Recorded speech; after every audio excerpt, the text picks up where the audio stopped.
Hello everyone. Top 10 questions में आपका फिर से स्वागत है। अप्रैल 2020 का थर्ड वीक जो कि पार्ट फर्स्ट आपके लिए करंट अफेयर एवरी एग्जाम के लिए इम्पोर्टेंट।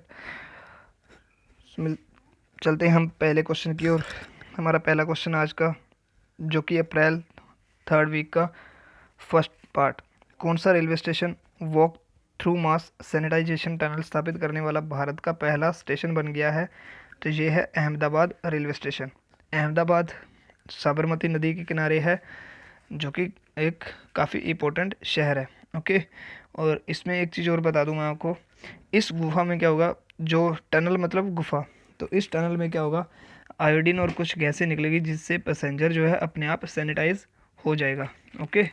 तो जब रेलवे स्टेशन पर जितने भी पैसेंजर जाते हैं तो उनको सैनिटाइज करने के लिए ये चीज़ बनाई गई है। तो आपको एक चीज़ और बता दूं कि रेलवे से संबंधित जो, अच्छा पहले आपको दिखा दूं कि कैसे सैनिटाइज़ किया जाएगा। तो कुछ इस तरह से एक टनल बनाई गई है, इसमें से जब भी कोई पैसेंजर गुजरता है तो उसको इस तरह से आयोडीन और कुछ गैस से सैनिटाइज़ किया जाएगा। ओके। तो इसमें एक चीज़ और बताऊं कि चंडीगढ़ रेलवे स्टेशन और देहरादून रेलवे स्टेशन है, ये भारत के ऐसे दो रेलवे स्टेशन हैं जिसे ब्लाइंड फ्रेंडली अर्थात ब्रेल लिपि के बोर्ड लगाए गए हैं यहाँ पे। तो ब्रेल लिपि बोर्ड कहाँ पे लगाए गए हैं?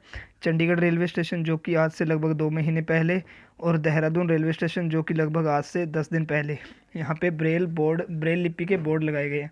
और ब्रेल लिपि जो है, इससे संबंधित एक दिवस मनाया जाता है, विश्व ब्रेल दिवस, जो कि 4 जनवरी को मनाया जाता है, सर लुइस ब्रेल के जन्म दिवस पर। ठीक है।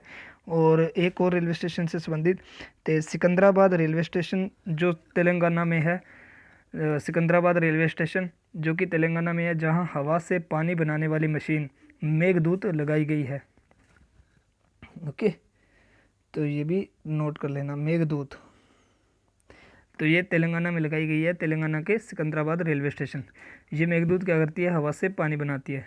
एक और रेलवे स्टेशन आनंद, दिल्ली का एक रेलवे स्टेशन है जिसका नाम है Anand Vihar railway station.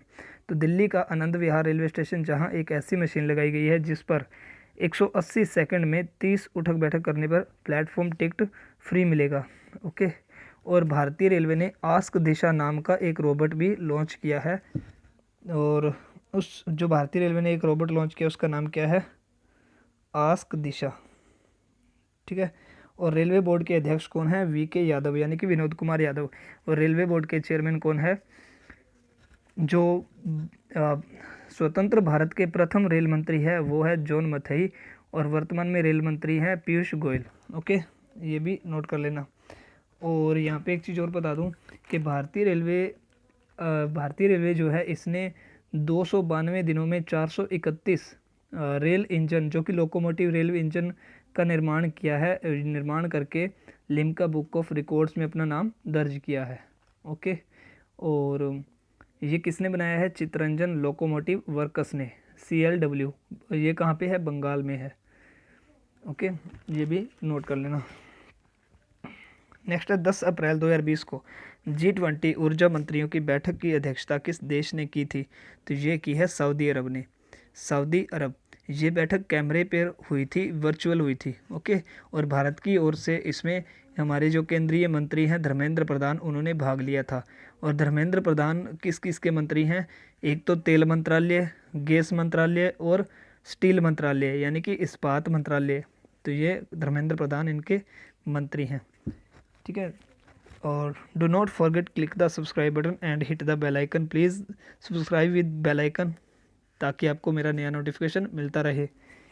Next है, भारत सरकार ने 13 अप्रैल 2020 को जलियांवाला बाग नरसंहार की किस वर्षगांठ को चिन्हित किया है? तो ये है 101वीं।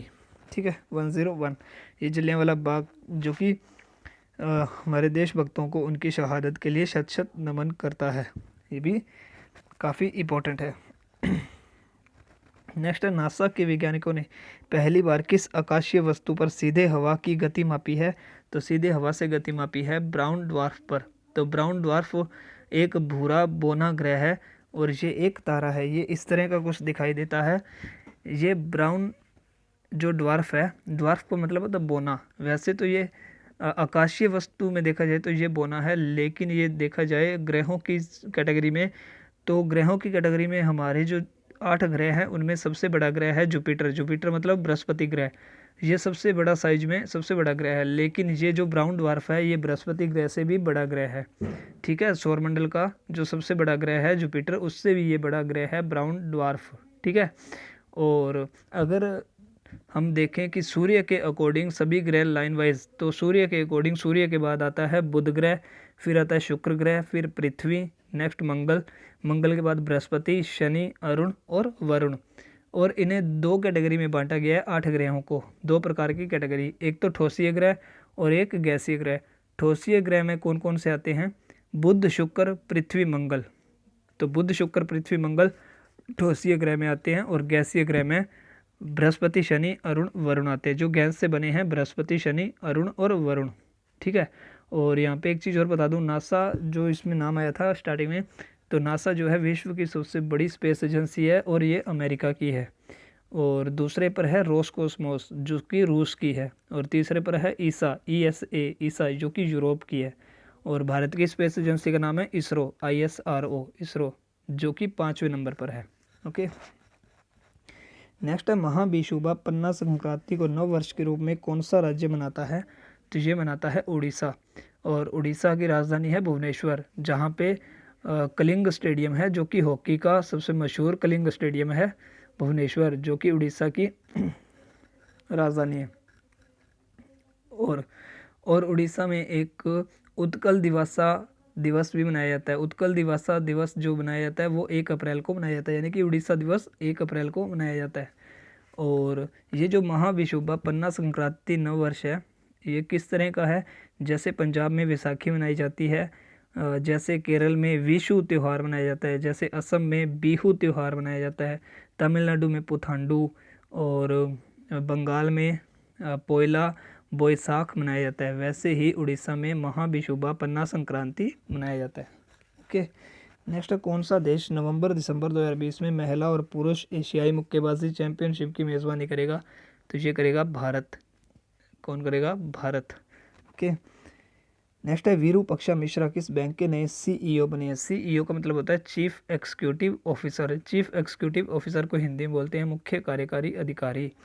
तो ये बने हैं यूनियन बैंक ऑफ इंडिया। तो यूनियन बैंक ऑफ इंडिया के बने हैं, और union Bank of India, Andhra bank और कॉरपोरेशन बैंक, इन तीनों का विलय हो चुका है, ये तीनों मर्ज हो चुके हैं। कौन कौन से?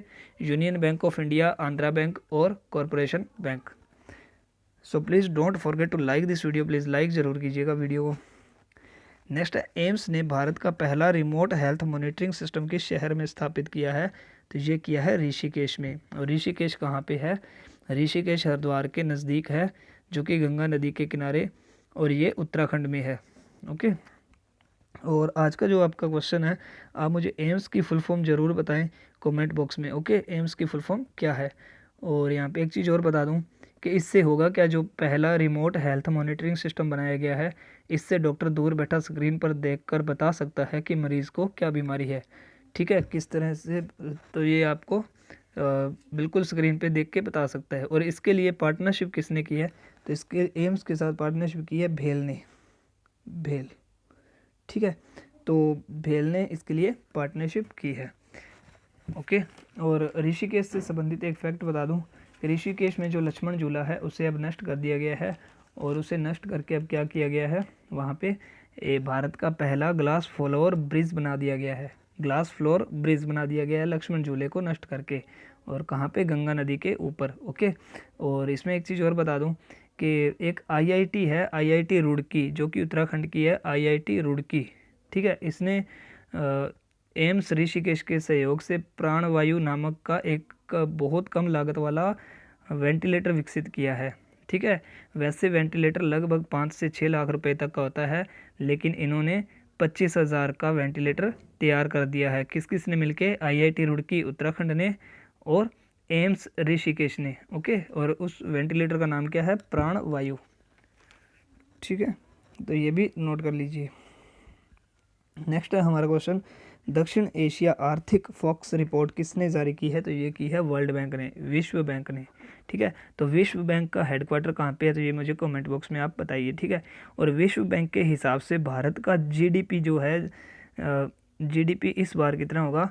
तो वे वर्ल्ड बैंक के द्वारा इस बार भारत का जो जीडीपी होगा 1.8 से लेकर 2.8 के बीच में रहेगा जीडीपी दर, ठीक है।